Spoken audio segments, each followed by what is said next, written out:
What's up, guys? You're probably watching this video because you have plans or you're thinking about making the move to the Salt Lake Metro, and you're probably wondering what areas are the best and what you can expect in each of the different cities that you may move to here in Salt Lake County. We're going to be breaking it down for you right here, so stay tuned. First off, my name's Cody Steck. I'm a realtor and a real estate investor here in the Salt Lake Metro. I'm helping people all around the country make the move to this area. And if you're thinking about doing the same, make sure you subscribe to the channel by clicking the button and then click the bell to get notified when I release new videos just like this so that you can stay informed on the best areas in the Salt Lake Metro. We're going to be releasing a ton of new video content on all of the best neighborhoods, the pros and cons of living here, the cost of living, and more. And second to that, if you're thinking about making the move to the Salt Lake City area, make sure to get a hold of me. You can call me, text me, or email me. The information's down below. However you need to get in touch with me, just make sure that you do it. I'm available anytime during the day, even on the weekends and at night. All right, so let's jump into it. So first off, you must understand a little bit about the Salt Lake City area and the surrounding areas. First, starting from a large scale, we need to talk a little bit about what's called the Wasatch Front. The mountain range that's right here to the east of this main city corridor is considered the Wasatch Mountains, and we are here on the front side of those mountains. Technically speaking, the Wasatch Front can cover everything from Weber County, Davis County, Salt Lake County, and Utah County, and even a little bit beyond. This is the area where most of the Utah population sits, and it's probably the area that you're looking at specifically. Next, we're going to talk about Salt Lake County. Now, this is actually really convenient because we're sitting between two mountain ranges, and it's even kind of flanked on the north and south side by those mountain ranges. This makes it really easy to identify the boundaries of Salt Lake County and, of course, to split up the county into separate cities and quadrants. Just for your reference, we've got the Wasatch Mountains on the east side and we've got the Ochre Mountains on the west side. Also, using for your reference, you've got downtown, which kind of sits on the north end of Salt Lake County, which we're going to use as a reference point so that you know how to orient yourself when you're looking at the county as a whole. Next, we're going to talk about the four quadrants. First off, you've got the northeast quadrant. This is going to cover everything from downtown Salt Lake, the Sugar House area, Mill Creek area, and Holiday area, as well as Murray. Moving on from that, you've got the northwest quadrant, which is going to cover everything from Magna to West Valley, Glendale area, Taylorsville, and Kearns. The third quadrant that we're going to be talking about here is the southeast quadrant, which covers cities like Cottonwood Heights, Midvale, Sandy, and Draper. And last but not least, probably one of my favorite quadrants is the southwest quadrant, which covers everything from West Jordan to South Jordan, Riverton, Harriman, and Bluffdale. Just a couple of things that I want to point out to you. You've got I-15, which runs north and south right through the middle of Salt Lake County. This is what divides the western half from the eastern half. And of course, you've got I-215, which separates the northern quadrants from the southern quadrants.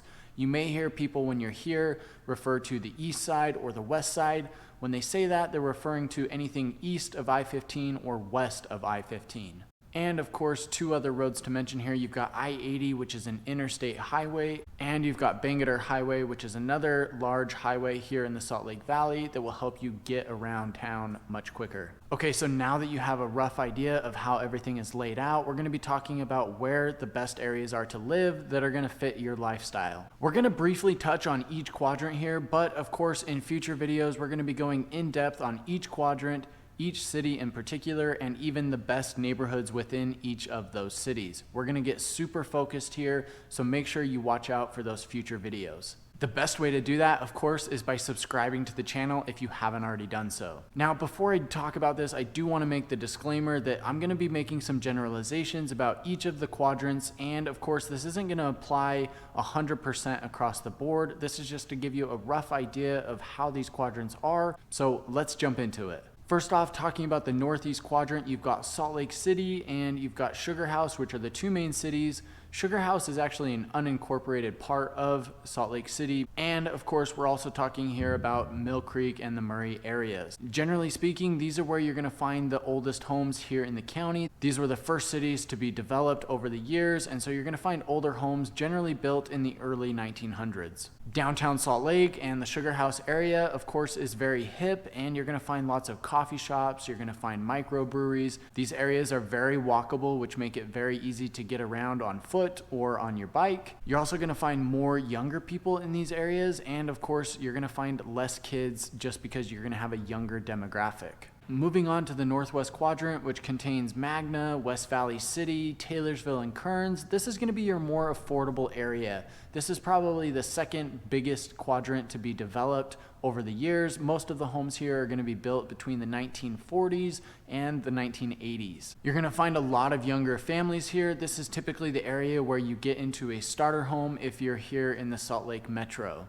My favorite thing about these areas is you still got great access to the airport and great access to downtown, as well as easy transportation using I-215 and I-80, and of course State Route 201. Moving on to the Southeast Quadrant, you're going to find areas like Cottonwood Heights, Midvale, Draper, and Sandy. Now, these are a little bit newer homes. You're going to find homes here that were built between about the 1950s and probably the 1980s.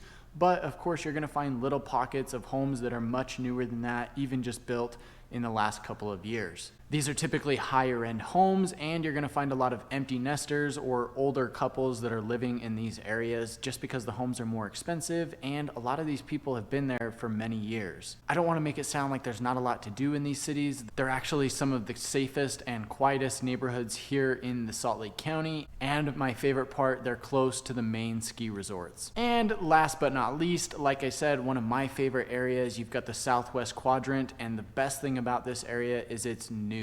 Almost everything in this area has been developed in the last 15 to 20 years. This used to be a lot of farmland, and of course over the years farmers have sold off their land to home builders, and they've started building homes and developing the area, and so you'll find a lot of new homes in the Southwest Quadrant. The other great thing about this is you've got a lot of great new starter homes. You can get into a condo for as little as $200,000. You've got single family homes that range from about $350,000 to $500,000. And of course, you've also got your mix of luxury homes here in this area where you can find homes upwards of $1 million plus. This Southwest Quadrant contains tons of kids, and they have great schools in this area. Moving to this area, you can expect to find lots of families that probably look like the image that you have in your head about what a Utah family looks like. If you've got kids and you want them to have tons of friends at school, this is the place that you want to be. They can get a great education in this area, and they're going to have plenty of other kids to play with.